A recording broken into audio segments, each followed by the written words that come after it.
dito, may makukulay na bulaklak na itinanim ni Inay Ibon at Itay Ibon. Tuwing umaga, doon naglalaro si Isila habang hinahabol ang kaibigang paru-paro. Asan ka na, kaibigang paru-paro? Tayo ay maglaro. Kinakausap din niya ang kaibigang bubuyog. Kamusta ka, kaibigang bubuyog? Ako naman ay mabuti, kaibigan. Tara, hanapin natin si kaibigang paru-paro para tayo ay makapaglaro. Lagi nakapantay si Inay Ibon at Itay Ibon, kaya ang pakiramdam ni Ira, kahit naglalaro siya, ay lugas siya. Minsan, may dumating na bagyo. May malakas na hangin at ulan.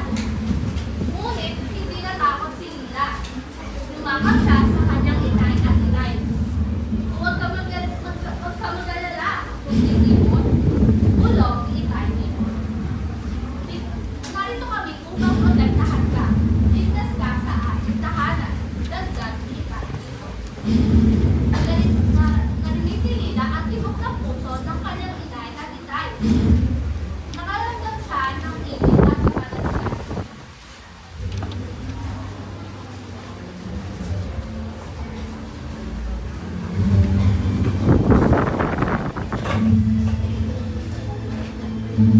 Ang kanilang pugad ay hindi isang pugad, kundi ito ay tirahan kung saan mayroong mag-aalaga, magmamahal at kaligtasan.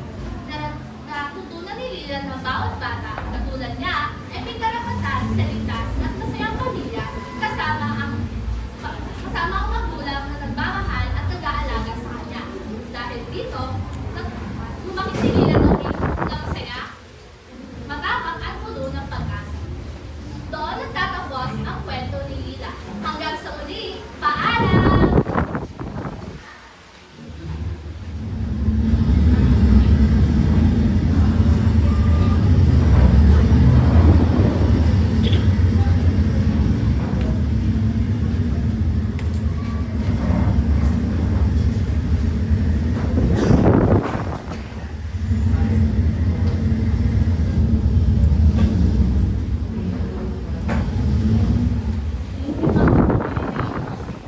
Tama ang mga tao.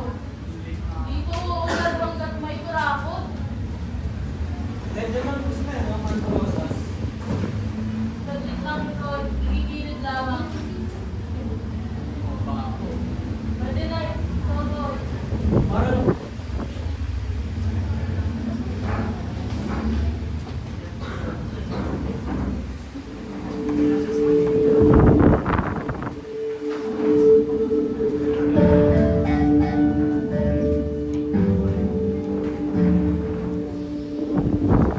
Magandang umaga sa inyong lahat.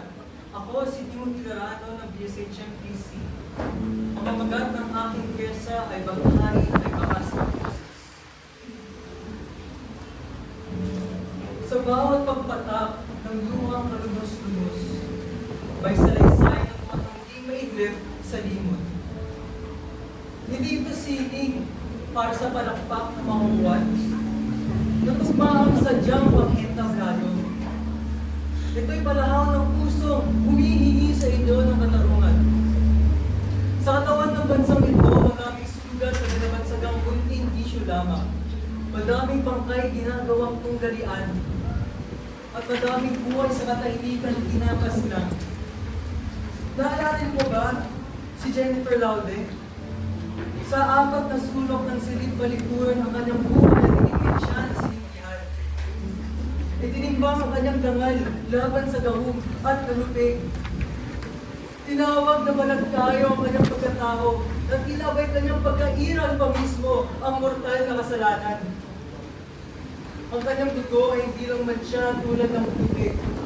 Ito rin ay dumi sa karangalan ng isang bansang ayaw umimig. At si Eving Mayor, tapat sa sarili sa mundong namumuhi sa totoo. Sa kuta ng gabi, ninakaw sa kanya ang kanyang kaibigan, ang kanyang kasiglaan, ang huling hininga. Binaboy Pinatay, itinalagpas sa bakanteng lote na para magpasura ang transman sa mata ng litunang sarado ang uliran. Ngunit, pag nating makalali na ang karasan ay laging sa krimlan. Kahit sa silaw ng opisina, may anyo ng pagkikitan. Si Isabel Paulino ay naging mukha ng katotohanan. Tinuturing na sa gabal ang sinupunan sa bansang ito. Siya'y inilipat sa Tarlac, malayo sa pamilya, malayo sa kalinga, malayo sa palinga. Dapat alalahanin natin ang pagdadala ng tao, hindi kakulangan, kundi dahilan para tulungan. Ipadala natin ang batas ng mga tao na nirerespeto ang bawat kasarian kahit gaano kaliit o kalaki ang kabaho. Huwag natin ito ay paggalit. Dahil ito rin ay isang paraan ng pagkamalupit. Hindi na tayo magbibilang ng mga bangkay sa halip ng dilim. Itataas na natin ang baghari na may bakas ng rosas. Patunay na kahit may dugo ang lupa, may kulay pa rin ang bukas. Muli, ang pangatlong pagkukulan. Maraming salamat.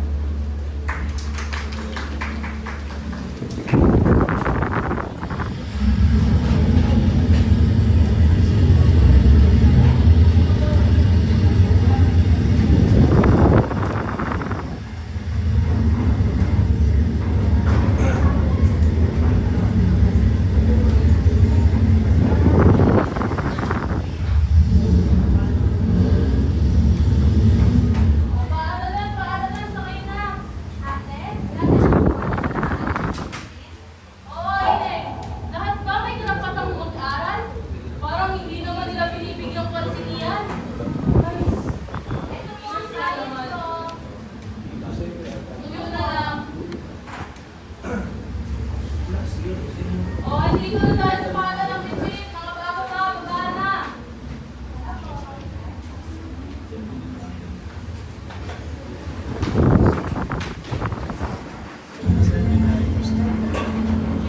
Yan yung mga jeep ni driver na hindi nagsusufli. Sir, bakit mo lang nag-go 1, 2, sir? Hindi nga 1, 2, 3. Pag nagwa 1, 2, 3 yung driver, hindi nagbibigay sukli. Kumusta mga bata? Ako nga pala si Ate Shane at ngayong araw na ito ay may inihanda akong munting kwento para sa inyong lahat. Hindi lang yon, meron din akong inihanda munting regalo at makukuha niyo lamang ito kapag kayo ay nakinig at nanood sa aking kwento. Gusto niyo ba yon? Alam kong gusto niyo yon, kaya tara na, simulan na natin ang kwento. Noong unang panahon, sa bayan ng Liwag, Binawan, may isang batang nagngangalang Kale. Mahilig siyang magbasa ng mga kwentong pambata tulad ng mga diwata at mga may hiwagang lugar. Pangarap din niya ang magkaroon ng diploma at makapagtapos ng pag-aaral.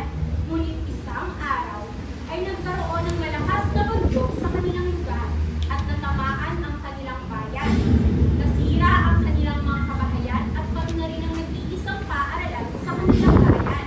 Kaya't wala siyang nagawa kundi ang pansamantalang tumitinuna. Isang gabi, habang si Kale ay nasa ilalim ng kwan, ay napaisip siya ng isang bagay.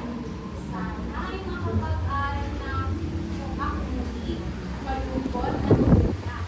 Habang nag-iisip, ay nahulog sa kanyang paanan ang isang kumikislap na bato. Nang hinawakan niya ito, at ito ay lumabas ang isang maliit at napakagandang diwata. Ako si Diwata Sinig.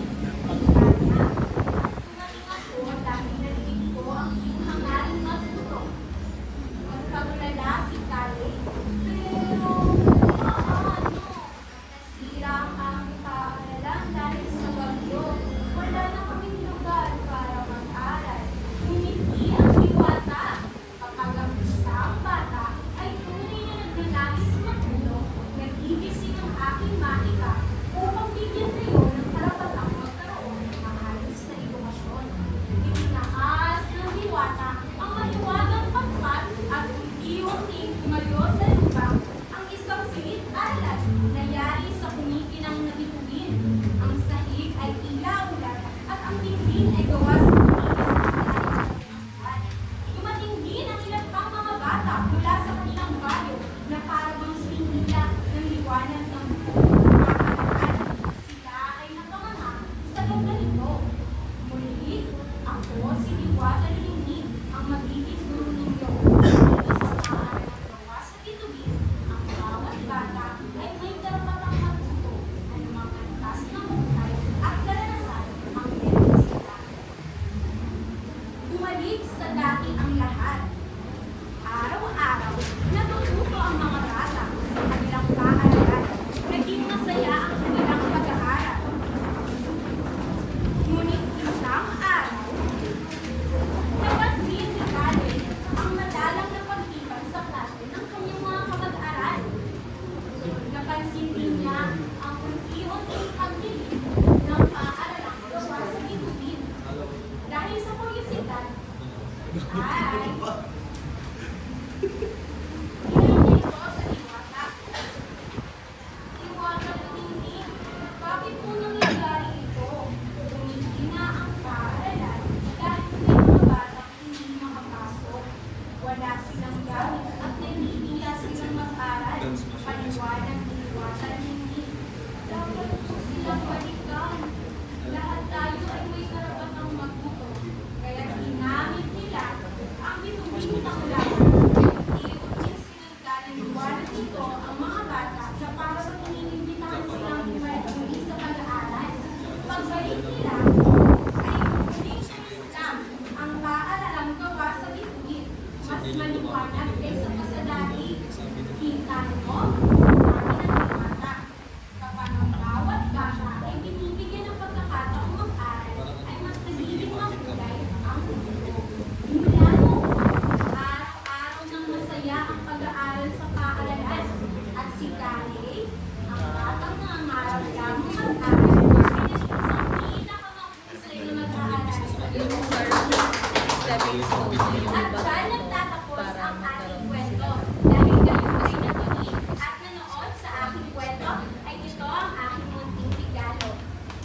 Ba't si Gali na? Muli, ako si Auntie Shane